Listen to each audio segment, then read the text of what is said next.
หนึ่ง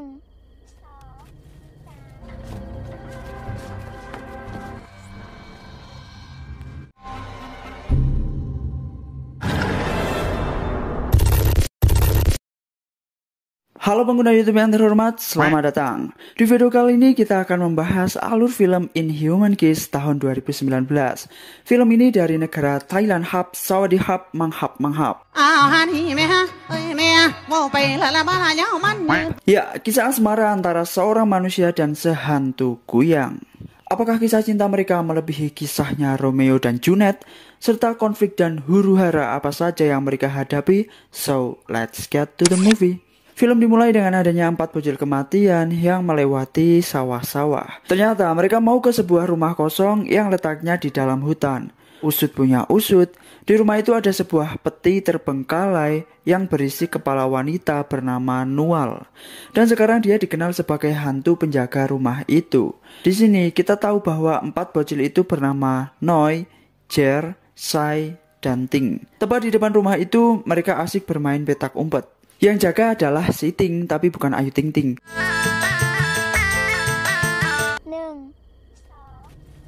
Saat bersembunyi, Sai mengajak Noi untuk sembunyi di dalam rumah itu.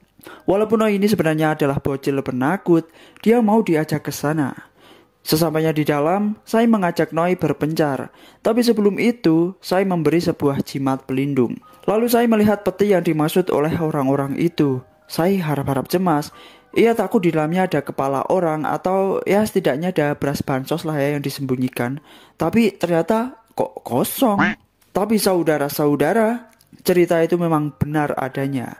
Kepala kuyang yang mirip ubur-ubur terlihat melayang di belakangnya dan langsung mendekatinya. Singkat cerita, mereka sudah tumbuh dewasa. Saya yang sejak kecil memang sudah good looking, sekarang menjadi gadis desa incaran om-om hidung belang. Tapi entah kenapa tiap bangun tidur dia itu selalu membuat peta di kasurnya. Entah dari mana darah itu berasal, kalian tebak sendiri deh ya. Setelah membersihkan bekas darahnya, dia make upan tipis-tipis karena mau keluar rumah. Dan pas di jalan, dia ketemu Jer, teman masa kecilnya itu.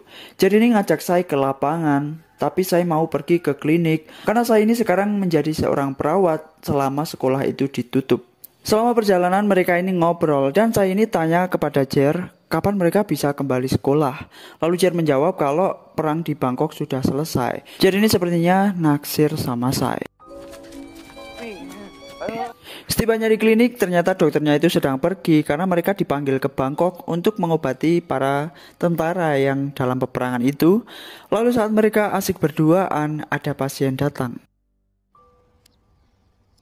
Ibu dari anak itu cerita kalau semalam ayam-ayam milik tetangganya itu pada hilang. Katanya dimakan sama kuyang, tapi mereka menyebutnya sebagai kerasu.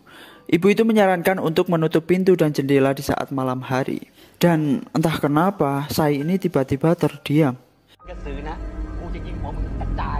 Setelah itu mereka berdua kembali ngobrol. Saya ini rindu sama Noi, teman masa kecil mereka yang sudah lama pindah ke Bangkok bersama keluarganya. Malam hari telah tiba, saya ngobrol bersama bapak dan neneknya karena ibunya telah lama mati. Saya cerita kalau tadi ada pasien yang ngomongin soal kerasu.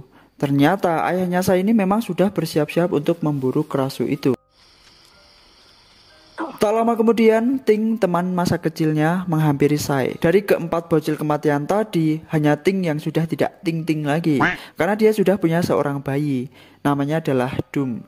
Dia ke sana membawakan jeruk dari Jer. Dia bilang kalau Jer itu sangat cinta sama saya.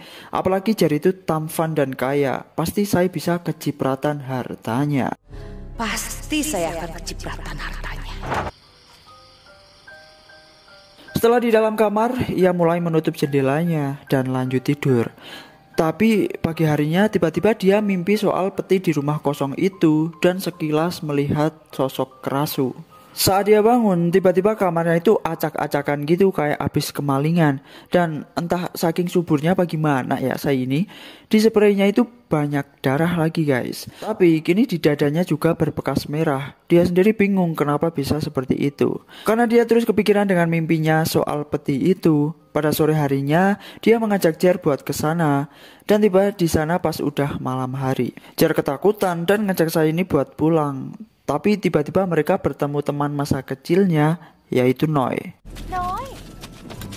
สายไอ้เจิดไอ้น้อย Tapi Noi tidak pulang sendirian. Dia membawa pasukan, yaitu pemburu kerasu dari Salaya.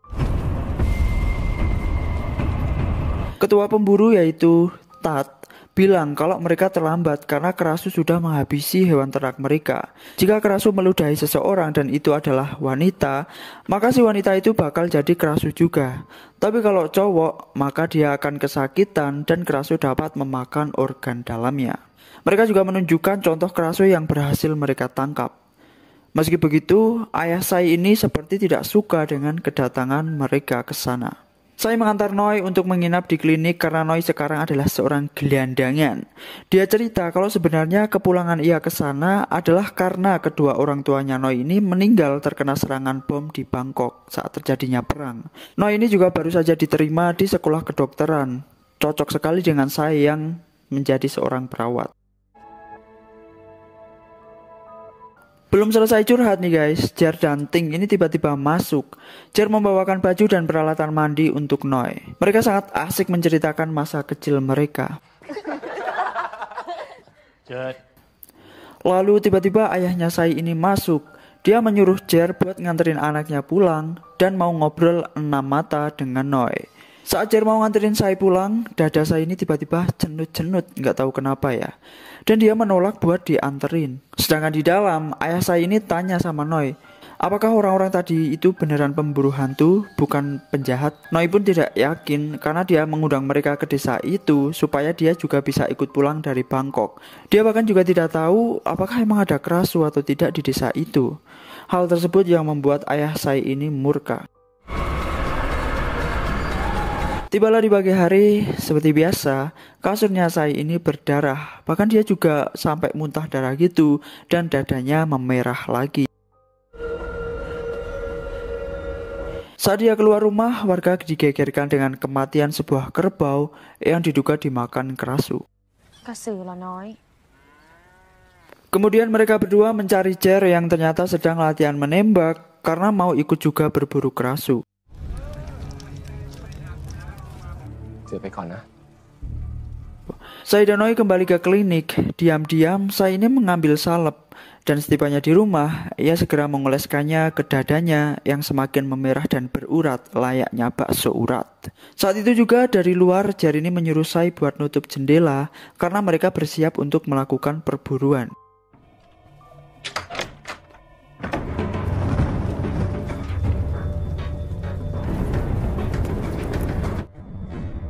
Sedangkan Noi sedang sibuk melakukan eksperimen untuk menciptakan gas dari lumpur untuk kepentingan desa itu.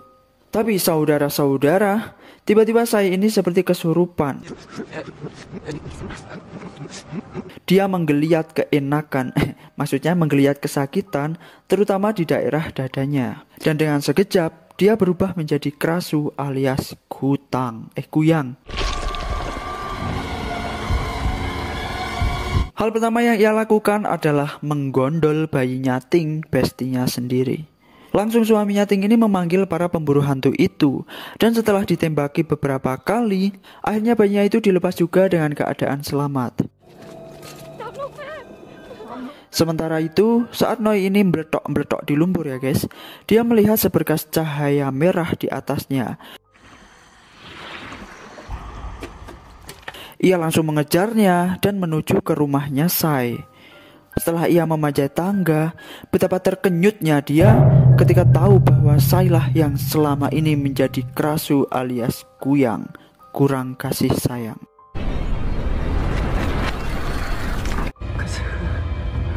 Keduanya sangat shock, terutama lagi si Noi. Orang yang selama ini ia taksir ternyata seekor kutang. Maksudnya kuyang. Aduh, maaf ini mulut kadang-kadang. Pagi harinya saya masih sangat sedih atas kejadian semalam. Dia kepikiran, aduh gimana nih nanti kalau Noi ilfil sama gue, soalnya kepala gue bisa dibongkar pasang gini. Jer yang melihat saya sedang nangis, membiarkannya dan memilih pergi. Sedangkan Noi tiba-tiba sudah tertidur di dalam sebuah kuil dan sedang dibangunkan oleh Biksu Tong. Biksu ini menjelaskan kepada Noi bahwa sebenarnya kerasu itu tidak jahat. Mereka sudah ada sejak dulu. Dulunya mereka adalah dukun ilmu hitam, tapi mantra mereka menyerang balik dan mengutuk menjadi kerasu itu. Ada dua jenis, yang cewek namanya kerasu, sedangkan yang cowok namanya adalah kerahang. Biksu itu berpesan kepada Noi untuk percaya terhadap apa yang kau lihat, tapi lakukan apa kata hatimu. Dia benar-benar memikirkan arti dari kalimat itu. Pada malam harinya, perburuan masih terus berlanjut. Noi inisiatif membawakan ayam mati di bawah rumahnya Sai, supaya kepalanya Sai ini nggak kelayapan kemana-mana, karena dia tahu Sai adalah seorang kerasu. Di pagi hari, Noi mempelajari cara membebaskan seseorang dari kerasu dengan mempelajari organ-organ dalam, dan Sai melihatnya. Tapi Noi ini memahami kondisi Sai. Dia tidak akan meninggalkan Sai meskipun dia tahu bahwa dia adalah seorang kerasu atau kuyang. Dan Noi terus melakukan hal yang sama setiap hari, yaitu ngasih ayam mati.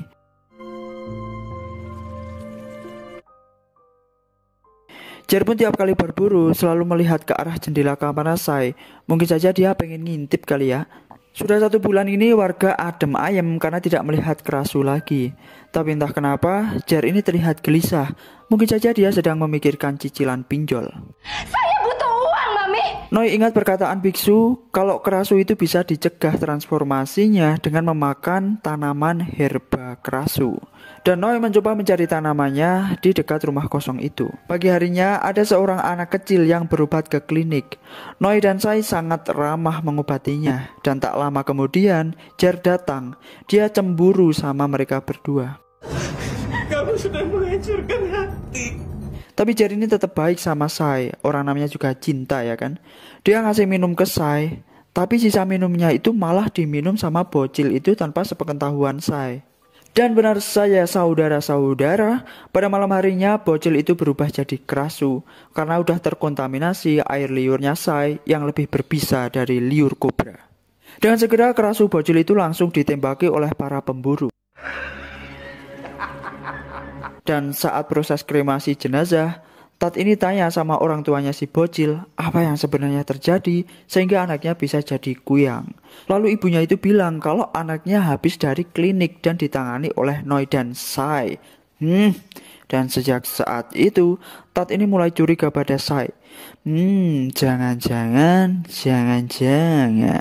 Sai merasa takut sekaligus sedih atas kematian bocil itu. Ia lantas mengajak Noi untuk pergi ke rumah kosong di hutan itu, entah apa yang ingin mereka perbuat. Kemudian pada malam hari, para pemburu itu mendatangi rumah Sai, menunggu kepala Sai ini kelayapan cari mangsa. Tapi ternyata Sai dan Noi udah pergi ke hutan itu. Di sana mereka menemukan banyak sekali tanaman herba kerasu. Saat Sai mau ngereok berubah jadi kerasu, dia langsung makan dan beneran langsung hilang reoknya. Mereka langsung mengumpulkan tanaman-tanaman itu. Kemudian karena terbawa suasana ya, mereka ini hendak icip-icipan bibir. Tapi Sai ini menolak karena nanti Noi bisa teracuni air liurnya Sai. Namun Noi tidak mempedulikan hal itu. Dengan lahapnya dia menikmati tanpa merasakan bau jengkol dan ikan asin dari keduanya.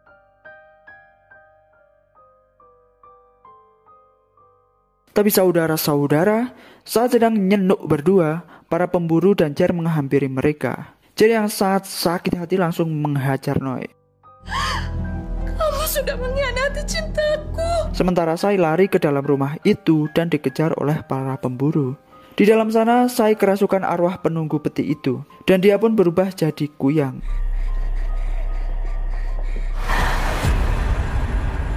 Satu persatu anak buah Tat dihabisi sama Sai.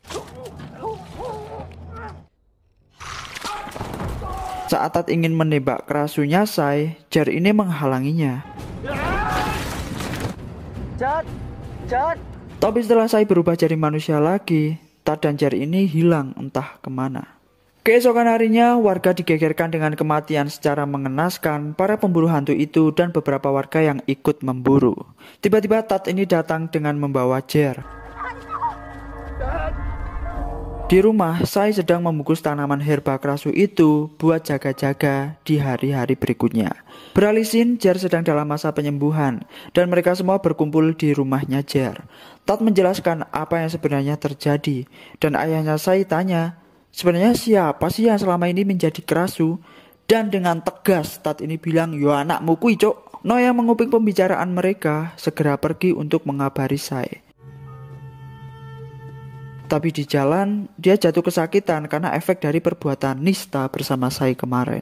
Dan segera para warga melabrak rumah saya. Namun sebagai seorang ayah yang baik, dia melindungi anaknya. Dia nggak percaya kalau anaknya adalah seorang kerasu. Akhirnya dipanggillah saya ini untuk keluar sebagai pembuktian bahwa dia bukan kerasu. Saya hendak ngereok kebingungan mencari herba kerasu yang dimidah tempatnya oleh si nenek yang udah mulai pikun ini. Setelah ketemu dan hendak dimakan, malah jatuh gitu. Karena dia itu kaget suara tembakan dari ayahnya saya.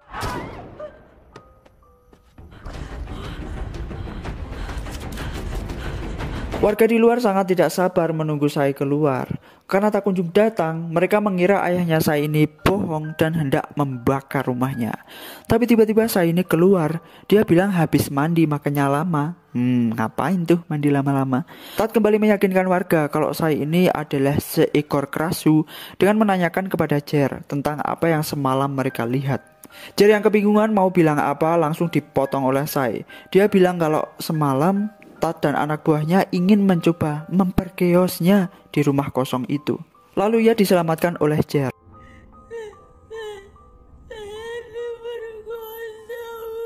Jer yang masih sangat resep dengan saya mengiyakan omongan saya. Tat ini langsung menghilang entah kemana karena takut dihabisi warga atas fitnahnya itu. Dan warga pun bubar. Saya merasa sangat berterima kasih sama Jer karena sudah menyelamatkan nyawanya. No yang terjatuh tadi ternyata sudah ditolong oleh sang biksu. Dan sesampainya di rumah, kini kita tahu saudara-saudara bahwa Tat ternyata adalah serigala berbulu musang. Dasar kamu perempuan berbulu musang! Jadi selama ini dia adalah kerahang alias kuyang lanang yang berkedok sebagai pemburu hantu. Dia menularkannya kepada Jer karena merasa sakit hati part 2. Setelah kejadian itu, Tat ini menghilang entah kemana, sedangkan Noi sibuk untuk membuat ramuan penyembuh kerasu. Saya terus memakan herba kerasu itu, sedangkan Jer mengurung diri di kamar karena infeksi yang ditularkan Tat semakin menjalar ke seluruh tubuh. Saat saya mulai kehabisan herba kerasu, Noi coba mencarikan lagi. Tapi ternyata ladang tanaman itu sudah dibakar oleh Tat. Tat belum hilang, dia masih dendam. Setiap hari dia membisikkan ke telinga Jer untuk membunuh Sai dan mengambil jantungnya supaya penyakitnya bisa sembuh. Orang tua Jer sangat stres menghadapi anaknya yang udah kayak orang gila ini. No yang putus asa karena tidak ada tanaman herba yang tersisa, mengajak saya kabur ke Bangkok buat kawin lari. Canda. Tapi saya ini memikirkan nasib ayahnya dan juga Jer. Oleh karena itu, ia pergi menjenguk Jer. Dia nggak nyangka kalau kondisi Jer sudah separah ini. Jer akhirnya jujur semuanya bahwa sebenarnya orang pertama yang tahu saya adalah kerasu alias kuyang adalah dia, bukan Noi. Dulu saat saya menolak untuk diantarkan pulang, pas itu awal itu ya kan, sebenarnya Jer itu mengikutinya dan melihat kuyang saya sedang memakan jeroan sapi itu.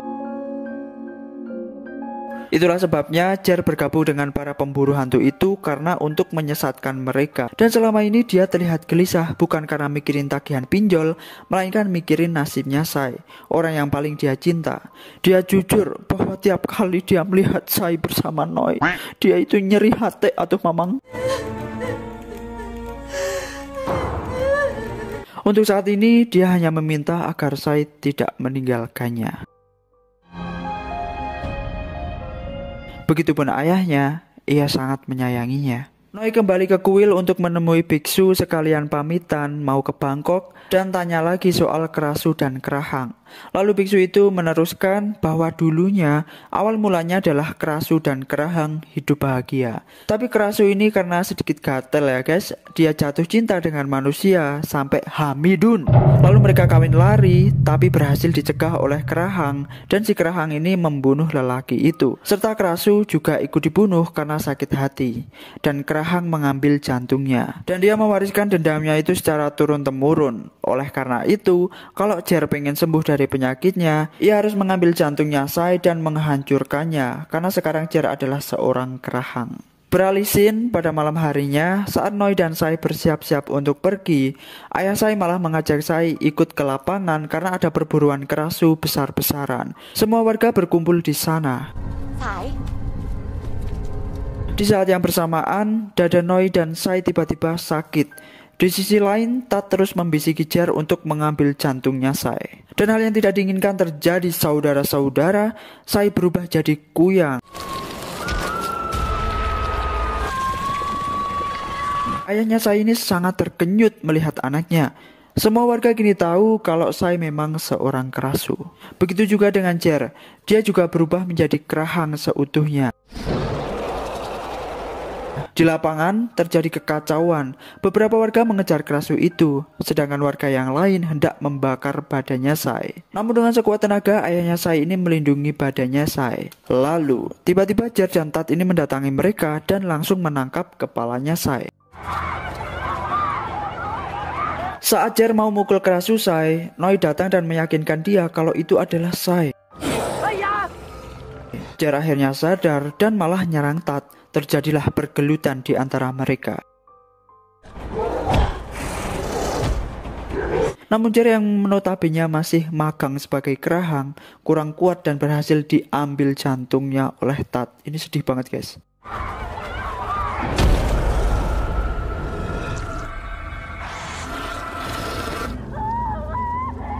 Sedangkan warga masih terus menghancurkan tubuh Sai. Noi yang melihatnya segera menghentikan mereka. Ayah Sai berpesan untuk terus menjaga anaknya. Saat Noi hendak membawa tubuh Sai pergi, Tat menghalaunya.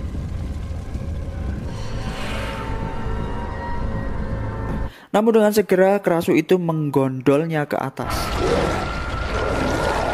Dan tiba-tiba saja Tat ini ditembak oleh biksu sampai meninggoy. Dan si biksu akhirnya membuat sebuah pengakuan bahwa sebenarnya istrinya juga seorang kerasu.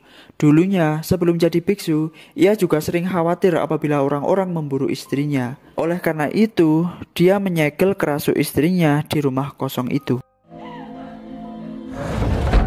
Berarti awal mula penyebab kekacauan di desa itu adalah istrinya si biksu yang sudah meracuni Sai pas main petak umpet dulu. Lalu mereka berhenti bersedih-sedih karena nggak ada gunanya. lagi pula kalau orang mati buat apa lagi sih ditangisin? Nggak bakal hidup lagi kan tuh orang? Si biksu langsung menyuruh Noi membawa tubuh Sai pergi ke arah sungai dan membawanya ke Bangkok untuk mendapatkan pertolongan.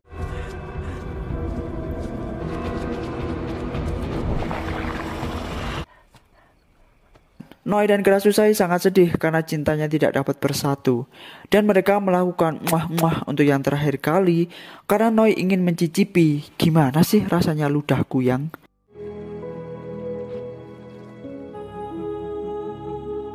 Sesaat kemudian, Noi segera pergi, namun tiba-tiba saja kerasu Sai ditembak oleh warga.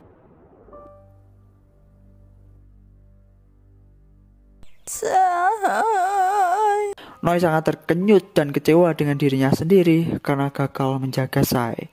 Semua kenangan-kenangan masa lalu terputar kembali.